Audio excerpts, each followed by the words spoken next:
नमस्कार, सुप्रभात। आप देख रहे हैं आईएनएस सुबह सवेरे और मैं हूं आपके साथ मोनिका नायक। तो चलिए बुलेटिन की शुरुआत करते हैं और सबसे पहले हम बात करेंगे बजट सत्र की। संसद के बजट सत्र के दूसरे फेज के पहले दिन लोकसभा और राज्यसभा में पश्चिमी एशिया में जारी तनाव और ईरान जंग को लेकर जोरदार हंगामा देखने को मिला। विपक्ष ने इस मुद्दे पर चर्चा की मांग की, जबकि विदेश मंत्री एस जयशंकर ने राज्यसभा और लोकसभा में भारतीयों की सुरक्षा और ऊर्जा आपूर्ति को लेकर सरकार की तैयारियों की जानकारी दी। विदेश मंत्री जयशंकर ने कहा कि गल्फ क्षेत्र में करीब 1 करोड़ भारतीय रहते हैं और उनकी सुरक्षा सरकार की प्राथमिकता है। उन्होंने बताया कि भारत शांति और संवाद के पक्ष में है। वहीं विपक्ष ने उनके बयान के दौरान हंगामा करते हुए राज्यसभा से वॉकआउट कर दिया। इस दौरान नेता सदन जेपी नड्डा ने विपक्ष के इस रवैये को गैर जिम्मेदाराना बताया। The implications of this conflict for our energy security, I also seek to address that particular concern. Government remains committed to ensuring that fully taking into account availability, costs and risks of the energy markets. For us, sir, the interest of the Indian consumer has and will always be the overriding priority. Where required, Indian diplomacy has supported the endeavors of our energy enterprises in this volatile situation.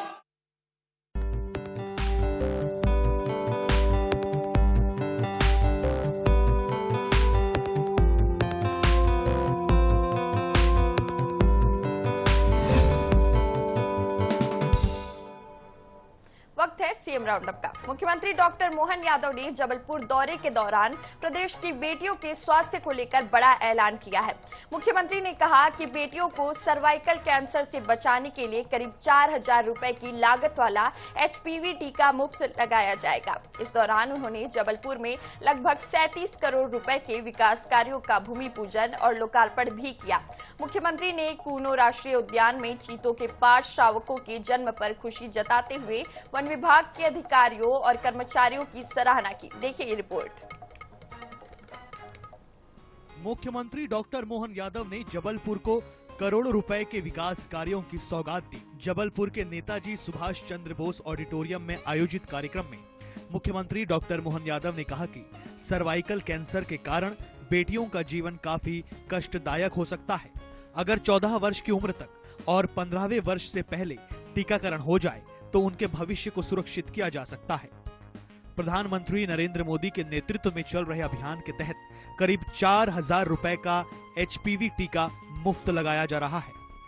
जोरदार अभिनंदन माननीय मोदी जी के माध्यम से इस पूरी योजना का, जिसके कारण से 4,000 रुपए का टीका पड़ता है आमतौर पर डॉक्टर के यहाँ जाओ तो, और ये 4,000 रुपए का टीका बगैर शुल्क के आपको इसी अभियान के माध्यम से लाभार्थियों को लगा रहे हैं। ये गार्डासिल वैक्सीन का जो टीका है, सच में ये भविष्य के लिए एक डोज जीवन भर की सुरक्षा गारंटी देता है। ऐसे अवसर पर मैं अपनी ओर से गर्भाशय ग्रीवा के कैंसर की भविष्य की संभावनाओं पर विराम लगाने के लिए बड़ा अभियान। जबलपुर दौरे के दौरान सीएम ने करीब 37 करोड़ रुपए की लागत से होने वाले विकास कार्यों का भूमि पूजन और लोकार्पण भी किया। कूनो राष्ट्रीय उद्यान में 5 शावकों के जन्म पर उन्होंने प्रसन्नता व्यक्त करते हुए कहा कि वन्य जीव संरक्षण के लिए निश्चित ही यह एक गौरवपूर्ण क्षण है। Bureau report, INH news, Bhopal.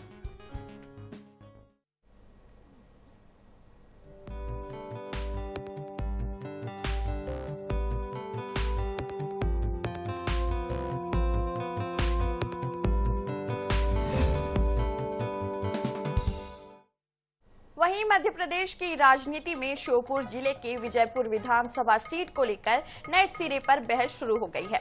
दरअसल यहां ग्वालियर हाईकोर्ट ने कांग्रेस के विधायक मुकेश मल्होत्रा का चुनाव शून्य घोषित कर दिया है। ये वही सीट है जहां से बीजेपी के रामनिवास रावत की हार हुई थी। देखिए ये खास रिपोर्ट। ग्वालियर हाईकोर्ट ने विजयपुर विधानसभा सीट से कांग्रेस विधायक मुकेश मल्होत्रा का चुनाव शून्य घोषित कर दिया है। ग्वालियर बेंच के जस्टिस जीएस अहलूवालिया ने ये फैसला बीजेपी नेता और पूर्व मंत्री रामनिवास रावत की याचिका पर सुनाया है। अब रामनिवास रावत विजयपुर विधानसभा सीट के नए विधायक होंगे। रामनिवास रावत ने अपनी याचिका में आरोप लगाया था कि मुकेश मल्होत्रा ने उपचुनाव के दौरान दाखिल नामांकन में अपने खिलाफ दर्ज आपराधिक मामलों की पूरी जानकारी नहीं दी थी। कांग्रेस के प्रत्याशी ने आपराधिक प्रकरणों को छुपाया था, उसके बाद हमने रिट पिटीशन लगाई थी। अगर वो उस समय उन प्रकरणों को नहीं छुपाता तो निश्चित रूप से हम चुनाव उनको लोग वोट नहीं करते, हम विजयी होते, हमें लोग वोट करते। संदेश भी देने की माननीय उच्च न्यायालय द्वारा कहीं ना कहीं कोशिश की गई है कि आज जो जनप्रतिनिधि हैं उनको अपनी जनता के सामने जिसका वो वोट मांग रहे हैं उनके सामने चीज़ों को क्लियर करना चाहिए कि हम पे इतने क्रिमिनल केसेज हैं, हमारे पास इतनी संपत्ति है, हम इतना पढ़े लिखे। वहीं कांग्रेस इस मामले में सुप्रीम कोर्ट में अपील करने की तैयारी कर रही है। कांग्रेस को यकीन है कि मुकेश मल्होत्रा को सुप्रीम कोर्ट से राहत मिलेगी। कूट रचित दस्तावेजों के माध्यम से माननीय न्यायालय को जिस तरह से पिटीशन दायर किया रामनिवास रावत जी ने, मैं ये समझता हूं हम इससे ऊंचे सदन में पहुंचेंगे और जनता को न्याय मिलेगा। और वो रामनिवास रावत जी खुद भी इस बात का जवाब दें कि विधायक रहते हुए आपने इस्तीफा क्यों दिया था। क्या आप अपने आप को विधायक के काबिल नहीं समझते? इस घटना से प्रदेश की राजनीति भी गर्मा गई है, क्योंकि जब वर्ष 2024 में श्योपुर जिले के विजयनगर विधानसभा में उपचुनाव हुए थे, तब कांग्रेस के मुकेश मल्होत्रा ने 7,364 वोटों से जीत दर्ज की थी। विजयपुर विधानसभा सीट पर उपचुनाव इसलिए हुए क्योंकि यहां के तत्कालीन विधायक रामनिवास रावत ने कांग्रेस पार्टी और अपनी विधायकी से इस्तीफा दे दिया था। वे बीजेपी में शामिल हो गए थे। भोपाल से INS 24/7 के लिए अंकुश मौर्य के साथ ग्वालियर से जावेद खान की रिपोर्ट। वहीं छत्तीसगढ़ विधानसभा में दुर्ग जिले के समोदा गांव में कथित अफीम की खेती के मुद्दे पर जबरदस्त सियासी संग्राम देखने को मिला। कांग्रेस ने इस मामले में सरकार पर गंभीर आरोप लगाते हुए सदन में चर्चा की मांग की, लेकिन स्थगन प्रस्ताव खारिज होते ही विपक्षी विधायक भड़क उठे। नारेबाजी करते हुए वे आसंदी तक पहुंच गए। सदन में भारी हंगामा शुरू हो गया। आखिर क्या है ये पूरा मामला, देखिए ये रिपोर्ट। छत्तीसगढ़ विधानसभा में सोमवार को दुर्ग जिले के समोदा गांव में कथित अफीम की खेती का मामला सियासी तूफान बनकर छा गया। शून्यकाल के दौरान नेता प्रतिपक्ष डॉक्टर चरणदास महंत ने यह मुद्दा उठाते हुए सरकार पर गंभीर आरोप लगाए। उनका कहना था कि भाजपा नेता विनायक ताम्रकार के खेत में अफीम की खेती का मामला सामने आया है, लेकिन सरकार उसे बचाने की कोशिश कर रही है। महंत ने तंज कसते हुए कहा, छत्तीसगढ़ को अब तक धान का कटोरा कहा जाता रहा है, लेकिन सरकार की नीतियों से यह अफीम का कटोरा बनने की दिशा में बढ़ रहा है। इस मुद्दे पर पूर्व मुख्यमंत्री भूपेश बघेल ने भी सरकार को घेरते हुए कहा, पुलिस की दर्ज की गई FIR को कमजोर बताया। उन्होंने कहा कि कलेक्टर खुद यह बता रहे हैं जमीन विनायक ताम्रकार की है, लेकिन पहला आरोपी मजदूर को बनाया गया है। बघेल ने आरोप लगाया कि पूरे मामले में लीपापोती की जा रही है। प्रदेश के अन्य फार्म हाउसों की भी स्वतंत्र जांच होनी चाहिए। प्रशासन के सहयोग से, प्रशासन के इच्छा से और प्रशासन के जानकारी में वहां खेती हो रही थी और जानबूझ करके सरकार इस खेती को बढ़ावा देना चाहती है, ऐसा हमारा आरोप है। आरोपी के द्वारा ये स्वीकार नहीं कराया गया है कि वो कितने साल से अफीम की खेती कर रहा है। अब जो आरोप हम लगा रहे हैं कि इसमें सत्ता पक्ष बचाना चाहते हैं, तो पहला तो ये है कि वहाँ के सरपंच ने उसको जानकारी दी पुलिस प्रशासन को, उसको साक्ष्य मिटाने की कोशिश और उसको जो आरोपी है बचाने के लिए उसको तीसरे नंबर में रखा गया, उसको मुख्य आरोपी बनाया नहीं गया। गृह मंत्री विजय शर्मा ने सदन में सरकार का पक्ष रखते हुए कहा, दुर्ग पुलिस को मुखबिर से सूचना मिली थी, समोदा इलाके में अफीम की खेती की जा रही है। सूचना के आधार पर पुलिस ने न्यायिक मजिस्ट्रेट की मौजूदगी में छापा मारकर कार्रवाई की, जिसमें करीब 6,224 किलोग्राम अफीम जब्त की गई। इसकी अनुमानित कीमत लगभग 7.8 करोड़ रुपए बताई जा रही है। उन्होंने बताया कि इस मामले में विनायक ताम्रकार समेत 3 आरोपियों के खिलाफ FIR दर्ज कर उन्हें गिरफ्तार किया गया है। आर्थिक पहलुओं की भी जांच की जा रही है। हालांकि गृह मंत्री के जवाब से विपक्ष संतुष्ट नहीं हुआ। सदन में तीखी नोकझोंक जारी रही। विपक्ष ने सरकार पर मामले को दबाने का आरोप लगाया, जबकि सरकार ने पूरी कार्रवाई को कानूनी और पारदर्शी बताया। न्यायिक मजिस्ट्रेट प्रथम श्रेणी भी साथ में थे, एफएसएल की टीम थी, एनसीबी की टीम थी, राजस्व की टीम थी। सारे लोगों ने जाकर के एक साथ वहां कार्यवाही की और एक साथ ही वो जितने उपलब्ध लोग थे सबको गिरफ्तार किया गया। भाजपा विषय आता है, भाजपा का कार्यकर्ता तो उसको डबल सजा होनी चाहिए, उस पर और सख्ती से कार्रवाई होनी चाहिए, ये भाव लेकर के हम काम करते हैं। इसमें कहीं कोई संशय नहीं है। उसका निलंबन भी हो चुका है, उस पर सख्ती से कार्रवाई भी हो चुकी है, वह जेल भी जा चुका है। इसमें किसी को कुछ कहने की आवश्यकता ऐसी नहीं। Bureau report, INS 24/7। छत्तीसगढ़ विधानसभा के बजट सत्र के छठे दिन सदन में धान का मुद्दा जोरदार तरीके से गूंजा। प्रदेश में धान खरीदी पूरी हो चुकी है और किसानों को समर्थन मूल्य के साथ अंतर की राशि का भुगतान भी किया जा चुका है, लेकिन इसके बावजूद धान को लेकर सियासत थमती नजर नहीं आ रही। बजट सत्र के दौरान विपक्ष ने धान खरीदी और उससे जुड़े मुद्दों को लेकर सरकार को घेरा। मंत्री के जवाब से असंतुष्ट विपक्ष ने सदन में हंगामा करते हुए वॉकआउट भी किया। आखिर धान के मुद्दे पर सदन में क्यों गरमाई राजनीति, देखिए ये रिपोर्ट। छत्तीसगढ़ विधानसभा में फिर उठा धान खरीदी का मुद्दा। बस्तर संभाग में धान उपार्जन को लेकर विपक्ष के तीखे सवाल। धान उपार्जन समेत धान खरीदी का विपक्ष ने उठाया मुद्दा। विभागीय मंत्री के जवाब से असंतुष्ट विपक्ष का वॉकआउट। सरकार सिर्फ किसान विरोधी काम कर रही। कांग्रेस किसान के नाम पर घड़ियाली आंसू बहा रही। बीजेपी धान का कटोरा कहे जाने वाले छत्तीसगढ़ राज्य में धान और किसान के नाम पर सियासत थमने का नाम नहीं ले रही है।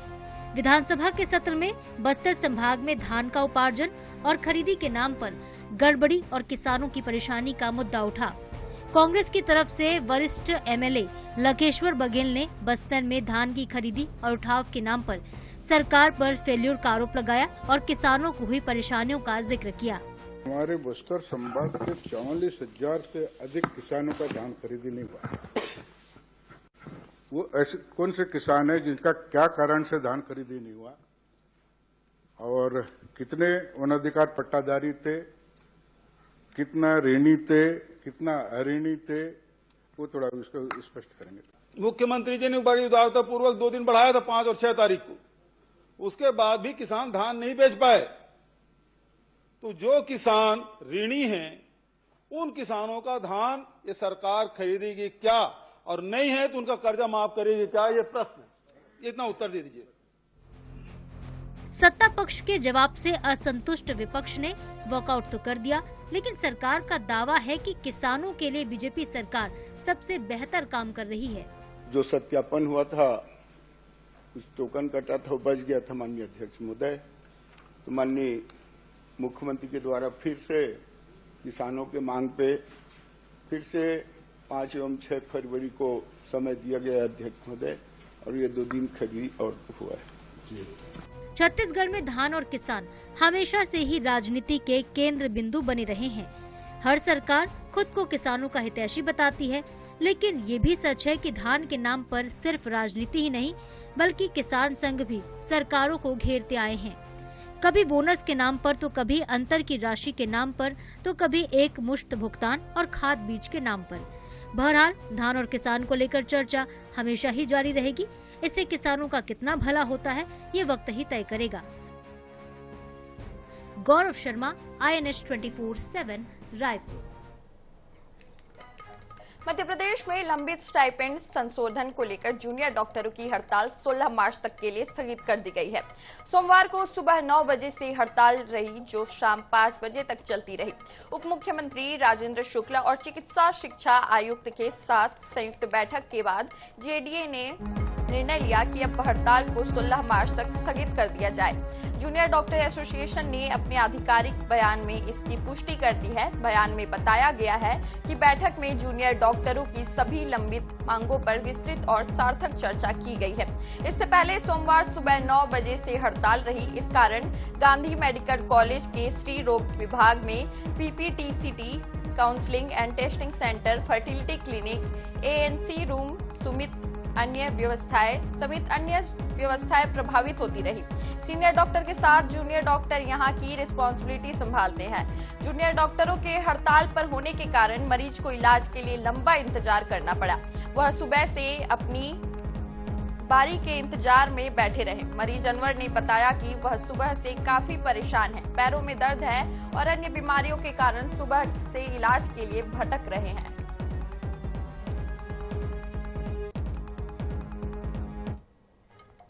चोरी और अवैध कबाड़ के कारोबार पर रायगढ़ पुलिस को बड़ी सफलता मिली है। पूंजीपथरा पुलिस ने अवैध कबाड़ के खिलाफ कार्रवाई करते हुए एक ही दिन में 1,15,00,000 का कबाड़ जब्त किया है। 6 ट्रकों में 134 टन स्क्रैप मिला है। वहीं ओडिशा, बिहार और छत्तीसगढ़ के 8 आरोपियों को गिरफ्तार किया गया है। दरअसल अवैध कबाड़ के कारोबार पर अंकुश लगाने जिले में चलाए जा रहे ऑपरेशन प्रहार के तहत पूंजीपथरा पुलिस ने बड़ी कार्रवाई की। एक ही दिन में 8 अलग अलग जगहों पर कार्रवाई की गई। पुलिस ने 6 ट्रक और 1 माजदा वाहन में लोड करीब 134 टन स्क्रैप पकड़ा है। साथ ही मिनी राइस मिल पूंजीपथरा के पास डंप कर रखे 2 टन मैग्नीज और पायलट गोली लोहे को भी जब्त किया। जब्त कबाड़ की कीमत 50,75,000 रुपए है। वहीं वाहनों की कीमत 65 लाख रुपए है। ओडिशा, बिहार और छत्तीसगढ़ के विभिन्न क्षेत्रों से आए वाहनों के जरिए यह अवैध स्क्रैप स्थानीय प्लांट में खपाने की तैयारी थी। मुखबिर की सूचना पर से पूंजीपथरा के अलग अलग स्थानों पर घेराबंदी कर और मिनी राइस मिल पूंजीपथरा में रेड किया गया, जहां से 8 कार्रवाई में कुल 134 टन स्क्रैप और मिनी राइस मिल से मैग्नीज मेटल और पायलट गोली को विधिवत जब्त किया गया है। और साथ ही अवैध रूप से कबाड़ का परिवहन करने में प्रयुक्त 6 ट्रक और 1 माजदा वाहन को जब्त किया गया है। रायगढ़ में प्रस्तावित एयरपोर्ट को लेकर प्रभावित गांव के ग्रामीणों में चिंता बढ़ती जा रही है। जिला प्रशासन की ओर से कराए जा रहे सर्वे के बीच ग्रामीणों ने विस्थापन और उचित मुआवजे की मांग उठाई है।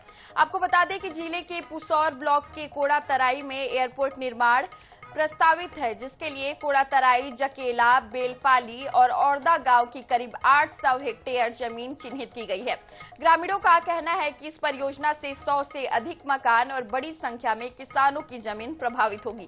वहीं जिला प्रशासन के अनुसार फिलहाल केवल सर्वे की प्रक्रिया चल रही है और भूमि अधिग्रहण के दौरान किसानों को शासन की भू अर्जन नीति के तहत पूरा लाभ दिया जाएगा। साथ ही ग्रामीणों की मांगों से भी शासन को अवगत कराया जाएगा। एयरपोर्ट निर्माण कार्य के लिए पटवारी और अराई और साथ में कलेक्टर महोदय एवं तहसीलदार द्वारा चिन्हांकित किया गया है। जमीनों को नापा गया, आवास को नापा गया और हर परिवार के परिसंपत्ति, पेड़ पौधों को भी नाप करके एक सूची लिस्ट बनाई गई और इससे हम लोग चिंतित होकर कलेक्टर महोदय को एक आवेदन देने आए हैं। तो उस आवेदन में हम लोगों का कहना है कि जहां बस्ती है हमारा, तो हमारे गांव में ही अगर एयरपोर्ट बनाना है तो पहले हमारे बस्ती को शिफ्ट करे, जिसमें बिजली, पानी, विद्यालय, आंगनबाड़ी, हॉस्पिटल, ये सभी सुविधाएं दे। तो इसमें औरदा का मकानों ने मतलब क्षतिग्रस्त होने की है और जो तीनों गांव हैं, जकेला, कोड़ा तराई और बेलपाली का, इनका सिर्फ ज़मीनें जा रही हैं, अपना मकान जा रही हैं। तो हम बस महोदय से ये आग्रह कर रहे हैं कि अब अपने को ना बने बनाए मकान तो नहीं चाहिए। अपने को जो स्थिति में हम गुजरते हैं, जैसे अपना गाय है, बैल है, बकरी है, तो इस स्थिति में अपने को जगह दे और सही ढंग से मुआवजा दे दें। तहसील पुसौर के ग्रामीण लोग आए थे, जहाँ कोड़ा तराई में एयरपोर्ट का विस्तार हो रहा है, तो उसमें उनकी मांग थी कि जो मकान, तालाब, सड़क और जो उसमें अर्जन हो रहा है उसका उचित मुआवजा दिलाया जाए। यह ज्ञापन मुझे आज देकर गए। आगे रायपुर पुलिस ने ऑनलाइन क्रिकेट सट्टेबाजी पर एक बार फिर कार्रवाई की है। साइबर क्राइम टीम ने तेलीबांधा इलाके से 4 और डीडी नगर से 2 सटोरियों को गिरफ्तार किया है।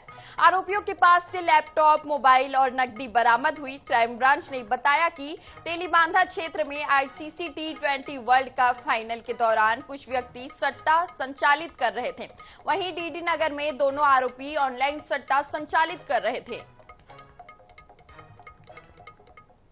मुखबिर सूचना के तौर पर हम लोग 2 अलग अलग जगह पे राइड किए थे, जिसमें तेलीबांधा में हमको 4 लोग जो कार में चलते हुए एक ऑनलाइन बेटिंग साइट्स में सट्टा खेलते हुए मिले थे, जो kingdombooks.com और jmdbet777.com के वेबसाइट्स यूज़ कर रहे थे। और बाकी 2 जो डीडी नगर में जो कार्रवाई किए थे उसमें भी वो लोग कॉलोनी में ऐसे घूमते घामते खेल रहे थे, तो मुखबिर सूचना के इस पे हम लोग उनको भी पकड़े। ये आईडीज बांटने का भी काम कर रहे थे, खुद खेल भी रहे थे और लोगों को खिला भी रहे थे। तो टोटल हम लोग 12 मोबाइल, 1 कार और 16,000 का कैश जब्त किए, जिसका टोटल मशहूर का अराउंड 11 लाख है। और लाखों का हिसाब किताब जो इनका पैसे का लेन देन का और जो ट्रांजैक्शंस है वो सबका अभी मोबाइल्स में हमारे पास प्रूफ मिला है। इसका फर्दर इन्वेस्टिगेशन अभी जारी है। तो फिलहाल इस बुलेटिन में इतना ही। छत्तीसगढ़, मध्य प्रदेश सहित देश विदेश की बड़ी खबरों से जुड़े रहने के लिए बने रहिए आई न्यूज़ 24/7 के साथ। नमस्कार।